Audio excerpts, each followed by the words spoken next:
Good morning friends. आज हम लोग बात करेंगे बीपीएससी की मुख्य परीक्षा के बारे में। और ये मुख्य परीक्षा अभी बहुत सारे एग्जामिनेशन के अभ्यर्थी हैं जो कि जिसका मुख्य परीक्षा होने वाला है, जिसमें आपका ऑडिटर,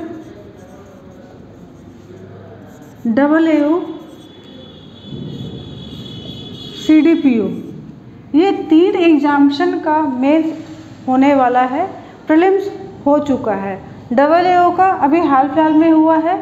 लास्ट मंथ में आपको CDPO, लास्ट मंथ नहीं बोलेंगे, 2 महीने पहले आपका CDPO का हुआ था और ऑडिटर का करीब बहुत लास्ट ईयर ही हुआ, लेकिन अभी तक इसका एग्जामिनेशन हुआ नहीं है मुख्य परीक्षा। ये 3 एग्जामिनेशन का मेंस आपको होने वाला है।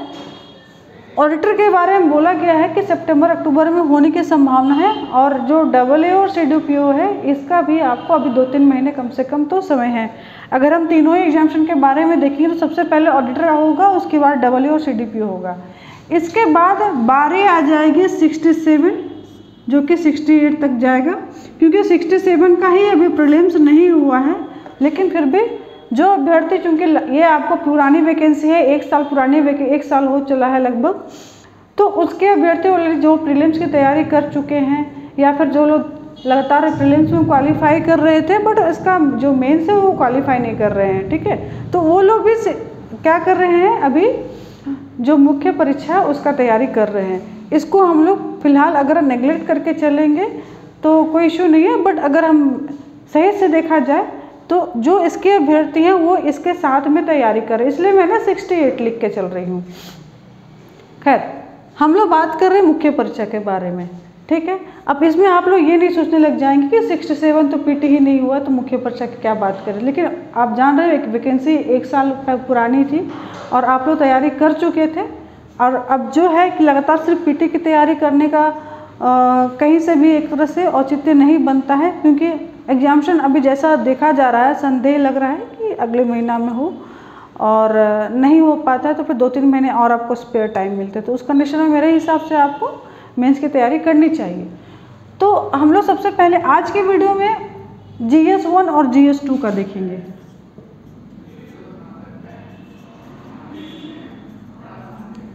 ठीक, GS1 और GS2 ऑप्शनल छोड़ करके जो ये विषय होता है जिसमें GS के सभी विषय आ जाते हैं जो कि आप प्रीलिम्स में पढ़ते हैं, केवल एंशिएंट हिस्ट्री, मिडाइवल हिस्ट्री को छोड़ करके, जो आपका एंशिएंट और मिडाइवल है उसको छोड़ करके सारे सब्जेक्ट इसमें आ जाते हैं। History, art and culture, international relationship, geography, economics, polity, current मुद्दे, साइंस एंड टेक, बिहार, और भी कुछ जो होंगे जो कि मिसलिनियस में आपको मिल जाएंगे। इतने सारे सब्जेक्ट्स की तैयारी आप करते हैं तब आपका मुख्य मेंस एग्जामिनेशन जो है वो आपका कवर अप करता है। यानी कि आप देख लेंगे GS1 और जो GS2 है ये बहुत सारे विषयों को समाविष्ट किए हुए हैं, ठीक है। इसके अलावा एक लोड तो आपके पास ऑप्शनल का जो रहता है सो रहता है। तो अगर हम देखेंगे इतने सारे विषयों को मात्र 2 पेपर में बांट दिया गया है। ऑप्शनल पेपर आपका एक ही सब्जेक्ट होता है, लेकिन उसका भी कुछ सब्जेक्ट्स में 2 पेपर में बांटा गया है, कुछ में 5 या 6 सेक्शंस भी आपको देखने को मिलेंगे। तो आपको तैयारी कैसे करनी है, तो आप सबसे पहले तो आप एक गो थ्रो कर लीजिए जो सिलेबस है। अब हम लोग रणनीति पर बात करेंगे, कैसे तैयारी करोगे। ऑडिटर, AAO, CDPO 67, 68 का कंबाइंड मेंस का तैयारी आपको अगर करना है तो सभी के सिलेबस आपको सेम मिलेंगे, ठीक है। हिंदी इंग्लिश का तैयारी जो लैंग्वेज पेपर है एक तो वो कर लेना है। इसके अलावा GS1 और GS2, ये पूरा जो पेपर है GS1 और GS2 का है। ये जो 2 पेपर आप देख रहे हैं ये क्वालिफाइंग नेचर के होते हैं। इसका मार्क्स मुख्य परीक्षा में के जो मेरिट तैयार होगा उसमें ऐड नहीं होता है, लेकिन ये क्वालिफाइंग है, इसको भी क्वालिफाई करना कंपलसरी है। इसके लिए बस आपको इन सब्जेक्ट का बेसिक ज्ञान होना आवश्यक है और साथ ही साथ ग्रामर के साथ साथ आपको निबंध पर भी आपको पकड़ होनी चाहिए। तो जो क्वालिफाइंग मार्क्स है वो लाना है कम से कम, लेकिन उसके अबव अगर आप लाते हैं तो वो ऐड नहीं होगा, लेकिन वो भी क्वालिफाई करना भी एक प्रश्न होता है। अगर आप ढंग से नहीं तैयारी करके जाएंगे तो उसमें भी दिक्कत आ सकती है। GS1 GS2 ये सारा सब्जेक्ट कवर अप करेगा, ठीक है, ऑप्शनल छोड़ करके। तो ये सारे सब्जेक्ट की तैयारी आप कैसे करेंगे? सबसे पहले तो आपको दोनों का जो सिलेबस है, दोनों का ही जो सिलेबस है उसको गो थ्रू करिए, बढ़िया से सिलेबस पढ़िए। आप हिंदी भाषी अभ्यर्थी, इंग्लिश भाषी अभ्यर्थी, वो ज़्यादा मैटर नहीं करता, ये मैटर करता है कि आपको इन सब्जेक्ट के बारे में नॉलेज है। और सबसे बड़ी चीज़ कि आपको उसके ब्रॉडनेस से, उसके लिमिटेशन पर ध्यान रखना है। सिलेबस का वो हर टॉपिक आपको समझ लेना है जो कि एग्जामिनेशन पॉइंट ऑफ व्यू से इम्पॉर्टेंट है। यानी कि आपको हिस्ट्री, मतलब आपको हिस्ट्री पूरा नहीं पढ़ जाना है, एंशिएंट मिडावल मॉडर्न, आपको मॉडर्न ही पढ़ना है और ख़ासकर बिहार विशेष पर ज़्यादा ध्यान देने होंगे, ठीक है। आर्ट एंड कल्चर भी पढ़ना है, तो आर्ट एंड कल्चर बिहार का भारत का जो कला और संस्कृति पढ़ेंगे, लेकिन विशेषकर बिहार की कला और संस्कृति पर ज़्यादा ध्यान देंगे। जब आप ज्योग्राफी पढ़ते हैं तो ज्योग्राफी में देश के भूगोल पढ़ेंगे, साथ ही साथ बिहार का भूगोल और उसका जो कह सकते हैं इकोनॉमिकल डेवलपमेंट में, बिहार के इकोनॉमिकल डेवलपमेंट में इसका जो भूगोल है किस प्रकार से बाधक बनता है या सहायक बनता है, वो भी आपको पढ़ना होगा। यानी कि सिलेबस बढ़िया से पढ़िए और उसके लिमिटेशन पर ध्यान दीजिए, ठीक है, इसके लिमिटेशन पर ध्यान दीजिए। ये कैसे आएगा? तो इसको समझने के लिए आप प्रीवियस ईयर क्वेश्चंस को सॉल्व करिए। अब प्रीवियस ईयर क्वेश्चन लिमिटेशन लाता है, अगर हम ब्रॉडनेस पे जाएंगे तो ये बहुत बड़े सब्जेक्ट हो जाते हैं अपने आप में। तो सारे सब्जेक्ट को पूरा बुक से ढंग से एक एक करके पढ़ नहीं जाना है, बस आपको लिमिटेशन पे ध्यान देना होगा और इसके लिए प्रीवियस ईयर क्वेश्चन जो है आपको हेल्पफुल होंगे। इसके अलावा और क्या कर लेना है, तो आपको प्रीवियस ईयर क्वेश्चन ना सिर्फ पढ़ने हैं बल्कि खुद से बनाना है, खुद से सॉल्व करना है, सेल्फ प्रैक्टिस, ठीक है। यानी कि अगर हम बात करेंगे तो ये सारे सब्जेक्ट का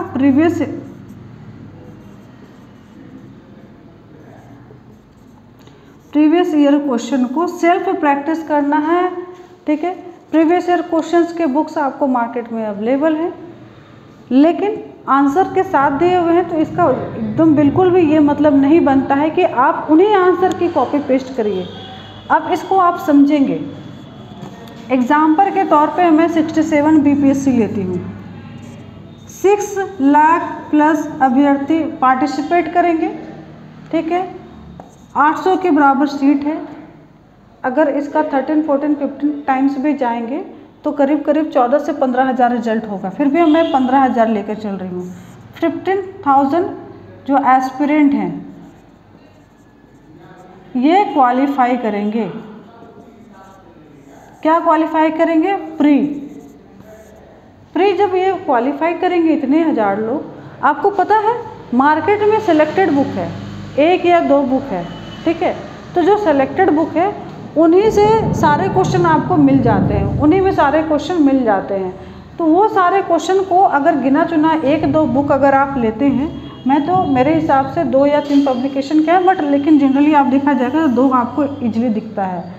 ये जो 2 बुक है अगर हम बांट दें इन अभ्यर्थियों में, ठीक है, हो सकता है एक पब्लिकेशन का 10,000 लिया हो अभ्यर्थी, एक का 5,000 लिया हो, 10 + 5 15,000 हो गए। तो आपको नहीं लगता है कि ये 10,000 अभ्यर्थी प्रीवियस ईयर क्वेश्चन का अगर सेल्फ प्रैक्टिस करते हैं और उन्हीं क्वेश्चन आंसर को फॉलो करते हैं तो सबका आंसर सेम हो जाएगा? तो इसमें क्वालिफाई कौन करेगा, है ना? क्योंकि जब आपको ये PT 15,000 क्वालिफाई किया है, मुख्य परीक्षा लोग कितने क्वालिफाई करेंगे? इसका 3 टाइम, ठीक है। तो सबका जब आंसर सेम है तो उसको छांटा किसको जाएगा। हो सकता है जिसकी राइटिंग सुंदर अच्छी हो या जिसका प्रेजेंटेशन सुंदर हो, ये भी तो एक मिथ बनता है कि राइटिंग सुंदर हो गई उसी को क्वालिफाई कराया जाएगा। यानी कि काफ़ी कड़ी टक्कर होगी सेम आंसर वालों में, तो आपको बिल्कुल भी वो नहीं करना है। आपका आंसर बिल्कुल अलग हो, यूनिक हो, फैक्ट बेसिस हो, डेटा बेसिस हो, साथ ही साथ करंट बेसिस हो। मैं फिर से रिपीट कर रही हूँ, आपका जो प्रैक्टिस होगा फैक्ट बेसिस, मतलब जो सही फैक्ट हो, जो आवश्यक हो, अनाप शनाप बहुत सारे फैक्ट नहीं होने चाहिए, ठीक है। डेटा बेसिस भी होना चाहिए, साथ ही साथ करंट बेसिस, ठीक है। ये होगा प्रीवियस ईयर क्वेश्चन को आप सॉल्व करें और इस बेसिस पर आपको अपने आंसर खुद के तैयार करने हैं। भले ही आप आंसर पुराना क्यों नहीं पढ़ लीजिए, जो आंसर ऑलरेडी अवेलेबल है मार्केट में उसी को पढ़ कर कीजिए, उसकी जो ऑथेंटिक बुक्स है उसको पढ़ कर कीजिए, लेकिन अपना आप यूनिक आंसर तैयार करिए और उस यूनिक आंसर को लिमिटेड वर्ड लिमिटेशन जो है उसको फोकस करना है ना, ये लिमिटेड वर्ड में होना चाहिए,